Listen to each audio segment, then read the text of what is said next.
देख रहे हैं इंडिया टीवी। आपके साथ मैं हूं मीनाक्षी जोशी। आज हम बात करने वाले हैं अपने शरीर के एक बहुत महत्वपूर्ण ऑर्गन लंग्स की। जी हां, हमारे फेफड़ों की। अगर हमारे लंग्स स्वस्थ होंगे तो हम ज़्यादा से ज़्यादा मात्रा में ऑक्सीजन को इनहेल कर पाएंगे। जितनी बेहतर ऑक्सीजन हमारे शरीर में जाएंगे उतना अच्छा हमारा शरीर फंक्शन करेगा। हमारी रक्त की कोशिकाएं उतना ज़्यादा ऑक्सीजनेटेड होंगी, कैंसर की बीमारी हमसे दूर रहेगी और साथ ही साथ हमारे फेफड़ों के सहारे जब हमारे हार्ट तक अच्छी ऑक्सीजन का प्रवाह होगा तो हमारा हार्ट भी, हमारा दिल भी स्वस्थ रहेगा। इसलिए हमारे शरीर को बेहतर तरीके से काम करने के लिए ज़्यादा से ज़्यादा मात्रा में ऑक्सीजन की ज़रूरत है। और ये होगा कैसे? तब जब हमारे फेफड़े मजबूत रहेंगे। कोरोना के संक्रमण काल ने हमें एक बहुत इम्पॉर्टेंट चीज़ सिखाई है, वो ये कि हमारे लंग्स हमारे लिए कितने इम्पॉर्टेंट है। कोरोना के संक्रमण काल में ही हमने ये सीखा, वो तमाम लोग जो सिगरेट पीते थे, जो तंबाकू खाते थे, जो प्रदूषित वातावरण में रहते थे और योग नहीं करते थे, जिन्होंने अपने लंग्स की कैपेसिटी को इम्प्रूव नहीं किया, उन्हें इसका कितना बड़ा खामियाजा उठाना पड़ा। कितने लोगों की जानें सिर्फ इसलिए चली गई, क्यों? क्योंकि उनके लंग्स स्ट्रॉन्ग नहीं थे। तो इसलिए आज हम बात करने वाले हैं केवल हमारे लंग्स की कैपेसिटी को, हमारे लंग्स के हेल्थ को इम्प्रूव करने की। इसके लिए हमें कौन कौन से योगाभ्यास करने हैं, चलिए आइए इसकी शुरुआत करते हैं। सबसे पहले वार्म अप करने के बाद, सूक्ष्म व्यायाम करने के बाद, हमने कई बार आपको सिखाया है सूक्ष्म व्यायाम। तो सूक्ष्म व्यायाम करने के बाद जब आपकी बॉडी वार्म अप हो जाए तब आपको करना है हस्त उत्तानासन।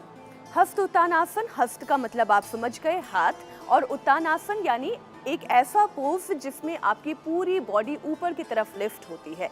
अब आपको करना कैसे है ये आपको बताती हूँ। अपने दोनों हाथों को ज्वाइन कर लें। इस तरीके से मैं खड़ी हो जाती हूँ, आपको ज़्यादा बेहतर तरीके से समझ में आएगा। और इनहेल करते हुए अपनी बॉडी के ऊपर, अपने हेड के ऊपर अपने हाथों को लेकर जाएं। कुछ इस तरीके से इनहेल करते जाएं। जितनी सांस आप अंदर खींच सकते हैं उतनी सांस आप खींचें। शोल्डर्स जितने ऊपर ले जा सकते हैं उतना शोल्डर ऊपर ले जाएं। और फिर धीरे धीरे अपने पाँव में जो शोल्डर लेंथ डिस्टेंस है उतना आप खोल के अपनी बॉडी को धीरे धीरे पीछे खींचें।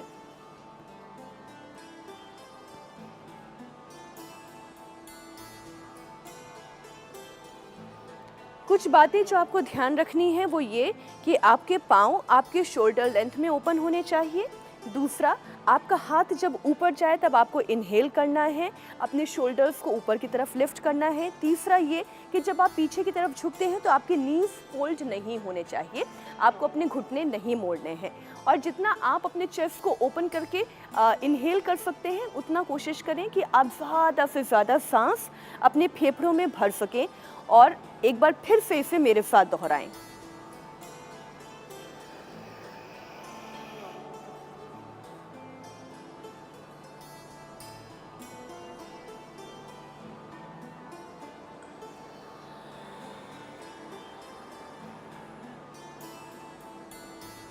फिर से देखें।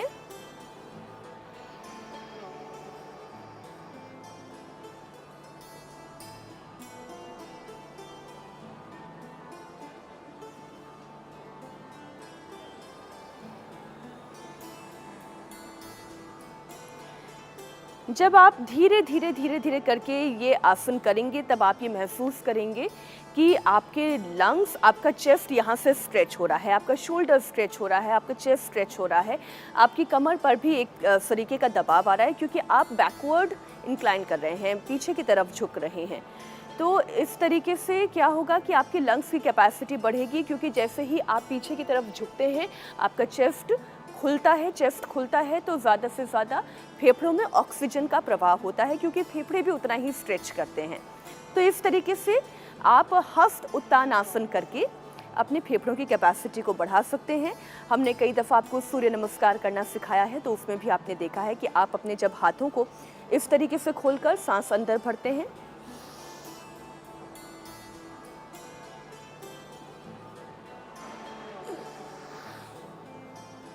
तब उसमें भी आपकी लंग्स की कैपेसिटी इंप्रूव होती है। फिर चाहे आप इस तरीके से करना चाहें,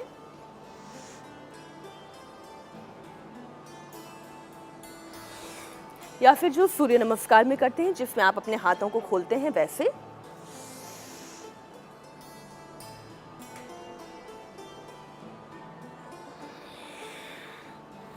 सुबह सुबह की ताज़ी हवा में या फिर सूरज की रोशनी में जब आप ये आसन करेंगे तब विटामिन डी की कमी तो दूर होगी ही, क्योंकि आप सूरज की रोशनी में कर रहे हैं, और ऑक्सीजनेटेड एनवायरनमेंट में करेंगे, पेड़ पौधों के बीच में करेंगे, तो आपके फेफड़ों तक शुद्ध हवा जाएगी, ताज़ी हवा जाएगी और भरपूर मात्रा में जाएगी। इससे आपका फेफड़ों में ऑक्सीजन जाएगा और आपकी हेल्थ इम्प्रूव होगी। अगला आसन है चक्रासन। इसे करने के लिए अपने पाँव को इस तरीके से, अपने दोनों पाँव को करीब लेकर आएं। अपना दोनों हाथ अपने कान के पास रखें, कुछ इस तरीके से। ये ध्यान रखिएगा, अलाइनमेंट आपका हाथ का पंजा अंदर की तरफ है, बाहर की तरफ नहीं है। इस तरीके से, इस तरीके से आपने अपने हाथों के पंजे को अपने कान के पास रखा। अपने पाँव को कुछ इस तरीके से फोल्ड करके आप अपने मैट पर लेट गए और फिर धीरे धीरे आप अपनी बॉडी को लिफ्ट करें।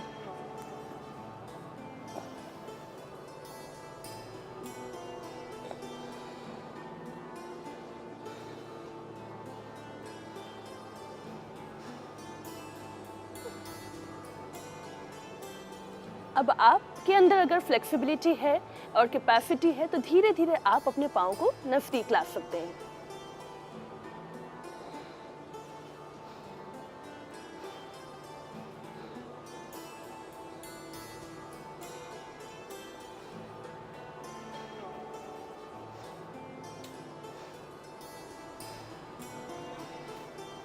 या फिर आप अपने पंजों पर भी आ सकते हैं।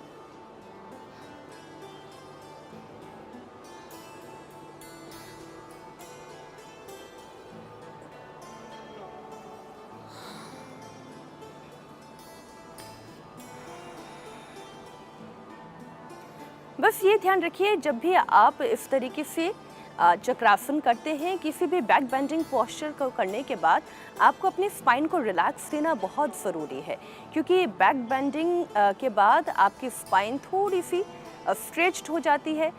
तो उस स्ट्रेच को वापस नॉर्मलाइज करने के लिए आपको थोड़ा सा उसे आराम देना ज़रूरी है, और वो आराम आप कैसे कर सकते हैं वो अगले आसन में मैं आपको बताऊंगी। तो इस तरीके से आप चक्रासन करें। अगला आसन है उष्ट्रासन। उष्ट्र मतलब ऊंट, यानी कि कैमल पोज। कैमल पोज करने का फ़ायदा ये है, अगेन इसमें आपकी बॉडी पीछे की तरफ झुकती है, और जब आप स्ट्रेच करते हैं अपनी बॉडी को तब आपके चेस्ट ओपन होती है। चेस्ट ओपन होती है तो आपके लंग्स स्ट्रेच होते हैं और उसमें भी भरपूर मात्रा में ऑक्सीजन जाती है। इसे करना कैसे है, बेहद आसान तरीका है। सबसे पहले अपनी बॉडी को अलाइन करना सीखें। आप कुछ इस तरीके से वज्रासन में बैठ जाएं। जब आप वज्रासन में बैठ जाते हैं, ऐसे अपनी बॉडी को लिफ्ट करें, यूं दोनों के बीच में, पाँव के बीच में डिफरेंस बनाएं। आपके शोल्डर लेंथ में ये डिफरेंस होना चाहिए। पाँव आप यदि ऐसे रख सकते हैं तो इस तरीके से रखें। अगर आप बिगिनर हैं, आप पाँव इस तरीके से रखें, यानी अपने पंजों पर आएँ। ये टिप इसलिए क्योंकि अगर आप शुरुआत में ही अपने पाँव को इस तरीके से करके उष्ट्रासन करने की कोशिश करेंगे, कैमल पोज करने की कोशिश करेंगे, तो हो सकता है आपके बैक में जर्क आए, खिंचाव ज़्यादा हो जाए। इसलिए ये सलाह है मेरी कि अगर आपने अभी अभी योगाभ्यास करना शुरू किया है तो आप अपने पंजों के बल इस तरीके से रहें, और फिर कमर पर अपने हाथ रखें और धीरे धीरे दाहिना हाथ ऊपर ले जाएं। ऊपर ले जाते वक्त इनहेल करें और अपने दाएं पंजे को पकड़ें, एड़ी को इस तरीके से। फिर अपना बायां हाथ ऊपर लेके जाएं और अपने बाएं एड़ी को पकड़ें और इस तरीके से झुक जाएं।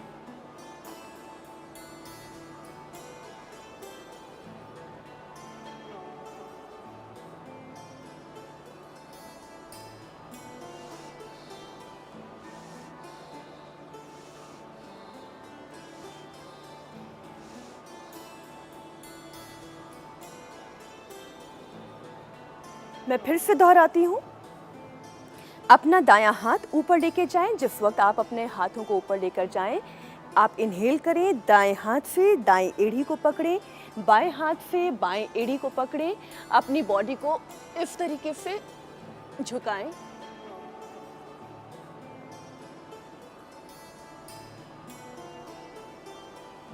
जब प्रैक्टिस करते करते फ्लेक्सिबिलिटी बढ़ जाएगी तब आप अपने पंजों को नीचे की तरफ भी झुका सकते हैं।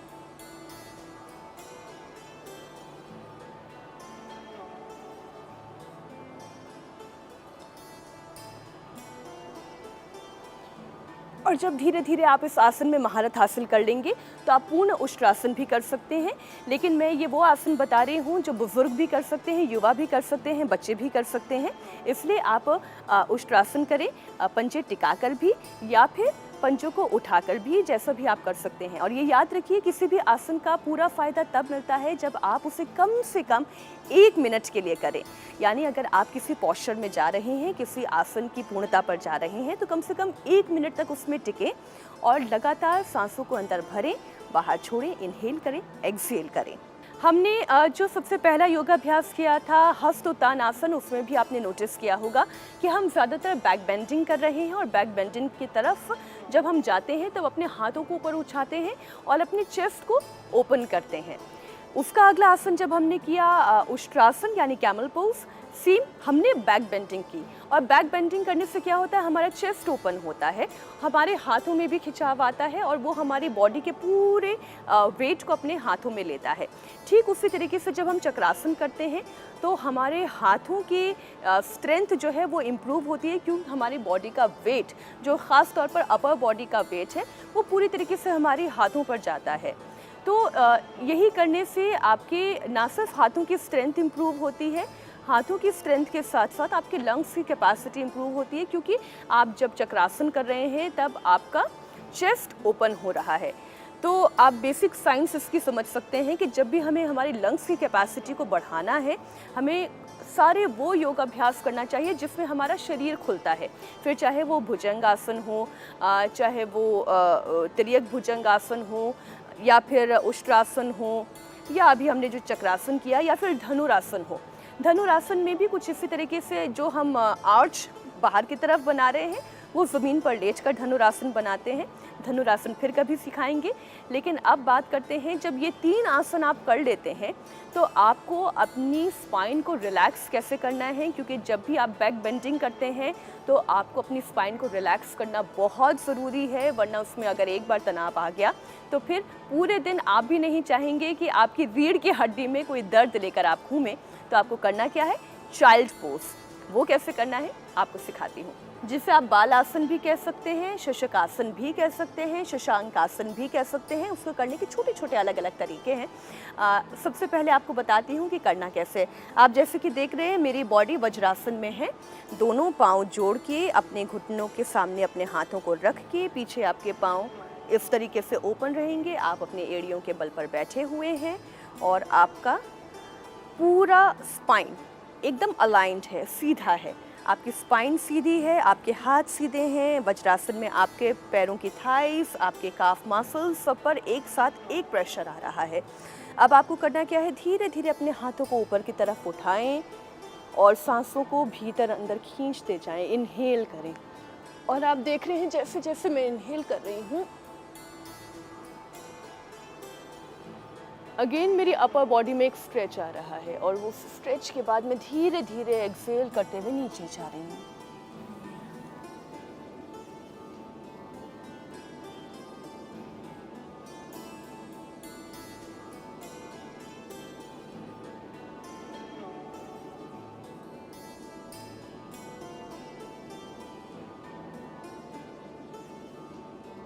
किसी भी आसन की समस्थिति में आप कोशिश करें कम से कम 1 मिनट तक रुकें।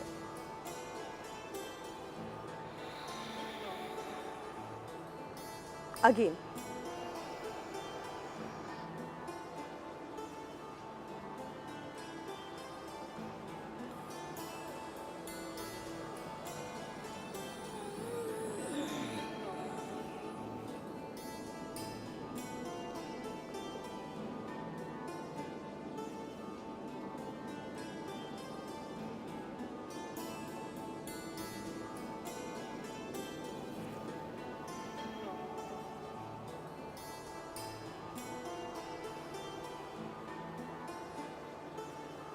यही आसन आप इस तरीके से भी कर सकते हैं, शशकासन जिसे कहते हैं। दोनों पाँव को आगे की तरफ खोल के और फिर अपनी चेस्ट को आपको नीचे फ्लोर पे, अपने मैट पर आपको टिकाने की कोशिश करना है। दोनों हाथों को बीच में, हाथ ऊपर, सांस अंदर।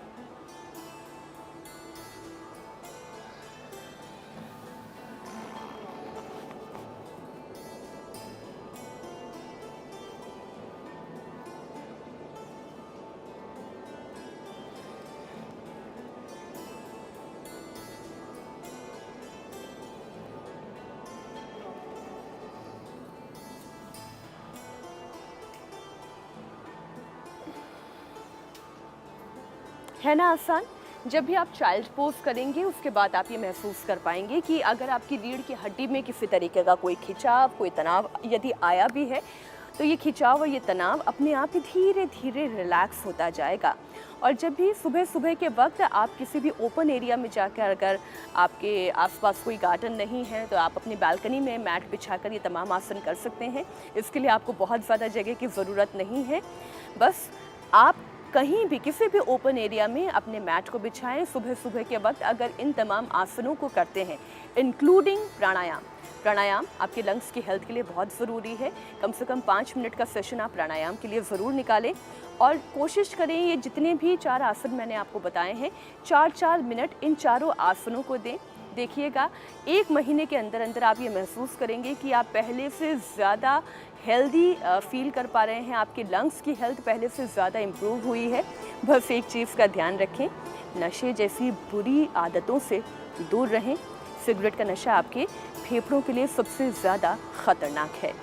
आज के लिए बस इतना ही। अगली बार फिर होगी आपसे मुलाकात कुछ और योगाभ्यासों के साथ, हेल्थ टिप्स के साथ। तब तक के लिए दीजिए इजाज़त। नमस्कार।